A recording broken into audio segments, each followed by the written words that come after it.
Nous en utilisons tous les jours, mais ne vous êtes-vous jamais demandé ce qu'était un ordinateur? Celui posé sur votre bureau est-il vraiment différent de celui que vous tenez dans la main? Essayons de répondre à cette question.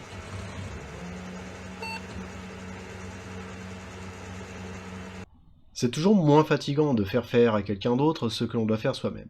Je sais pas pour vous, mais calculer la racine carrée de 1764, c'est compliqué. Oui, c'est bien de savoir que 2 plus 2 font 5, ou que 1 plus 1 est égal à 10, mais cela reste fatigant, non? Si je pouvais avoir une personne, voire mieux, un objet qui pourrait faire cela à ma place, ce serait bien plus pratique. C'est pour se faciliter la vie et se préserver des erreurs que les premiers objets pour calculer ont été créés. Je pense ici aux bouliers, aux astrolabes et à toutes ces choses qui nous sont parvenues de l'Antiquité. Avec l'augmentation des connaissances mathématiques, l'éventail des possibilités de calcul n'a jamais cessé d'augmenter, rendant la création de telles machines toujours plus en plus complexe, et surtout, cela nous forçait à utiliser toujours plus d'outils. En 1752, Blaise Pascal, pour aider son papa à faire ses calculs, créa une machine capable d'effectuer les opérations arithmétiques. Elle rendait de grands services, mais ne pouvait pas être utilisée pour calculer le logarithme népérien de 1, 739, 274, 941, 520, 5, 10 puissance 18. En 1833, Charles Babbage se lança le défi de créer une machine universelle, une machine à calculer qui pouvait tout calculer. Elle pouvait être reconfigurée à loisir pour effectuer n'importe quel calcul, ce qu'il appela la machine analytique.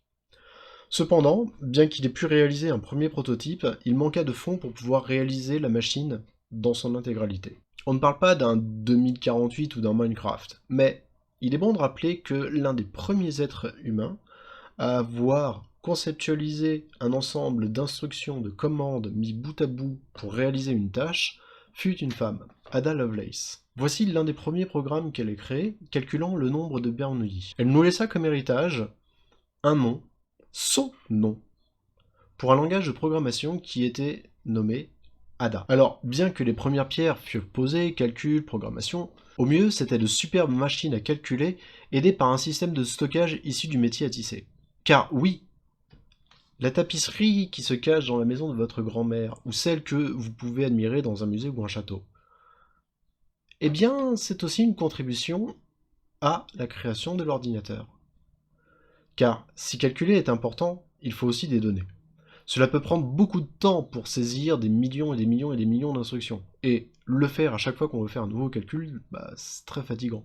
Je sais pas pour vous, mais moi, rien que me dire que je devrais entrer un jour 1, plus 2, plus 3, plus 4, plus 5, plus 6, plus 6, plus 5, plus 4, plus 3, plus 1, ça me fatigue déjà. Eh bien, figurez-vous que pour le tissage, le problème fut résolu par Joseph-Marie Jacquard en 1801, par la création du métier à tisser Jacquard. Ouais, je sais, c'est pas creuser la tête pour trouver le nom à sa machine. Mais ça fait le job. Et il s'agit d'une machine programmable, avec des cartes perforées, pouvant réaliser différents motifs de tapisserie. La machine est toujours la même, on change les cartes perforées, et hop, on a une nouvelle tapisserie. Et ce média, la carte perforée, sera utilisé en informatique jusque dans les années 70, voire même encore un petit peu après. Comme je l'ai dit, beaucoup de ces éléments sont importants pour un ordinateur. Cependant, ça ne nous donne pas une vraie définition de ce qu'est un ordinateur. Pour cela, ce sont les mathématiciens qui ont apporté une très très belle contribution, et notamment David Hilbert en 1900. Non, pas lui, mais lui. En 1900, David Hilbert proposait une liste des 23 problèmes mathématiques les plus importants, dont il fallait trouver la solution. Et croyez-moi, ce n'étaient pas des problèmes de baignoire, d'horaire de train, ou encore de x moins 42 égale 0. Et quoique le problème des horaires de train, c'était pas mal pour Einstein pour trouver la théorie de la relativité générale. Mais, arrêtons la digression. Résoudre ces problèmes, c'était compliqué. C'était compliqué parce qu'on savait même pas s'il y avait une solution à ces problèmes. Et un problème qui n'a pas de solution, ce n'est pas un problème. Sans essayer de les résoudre, la communauté s'est déjà intéressée à démontrer que si un problème a une solution, alors on est capable de trouver une procédure pouvant obtenir cette dite solution. Et c'est là qu'intervient Alan Turing. Pour sa thèse en mathématiques, il imagina, pour démontrer ce problème de la calculabilité, une machine universelle capable de résoudre tout problème qui aurait une solution.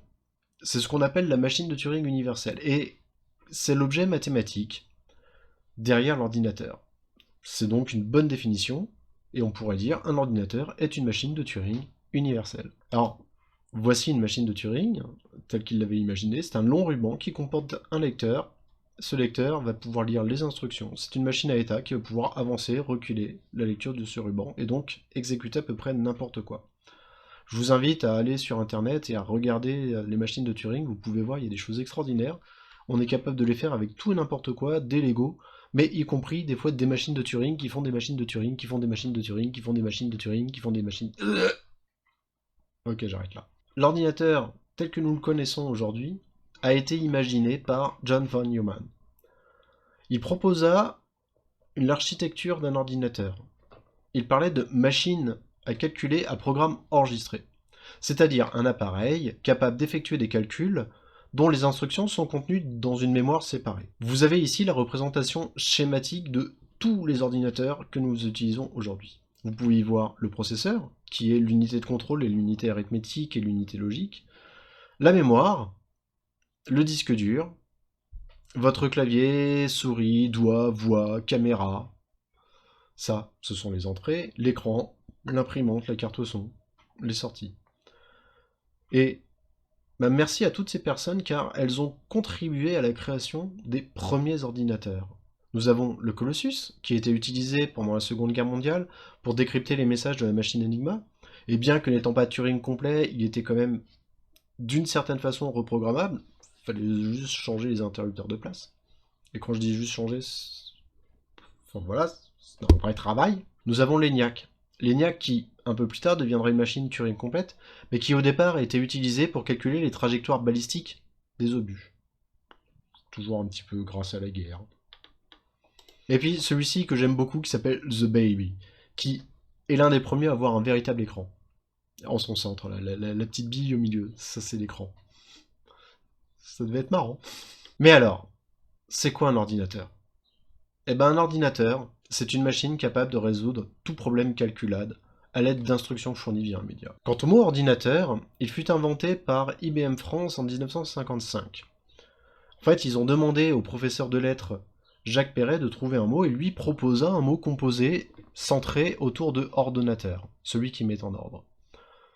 Ça rappelait aussi la notion d'ordre ecclésiastique dans l'Église catholique. Mais plus précisément, en fait, il proposa la version féminine, ordinatrice électronique. Mais il ne retient que la version masculine de ce mot. Merci beaucoup, et à bientôt pour une nouvelle vidéo autour des ordinateurs. Au revoir!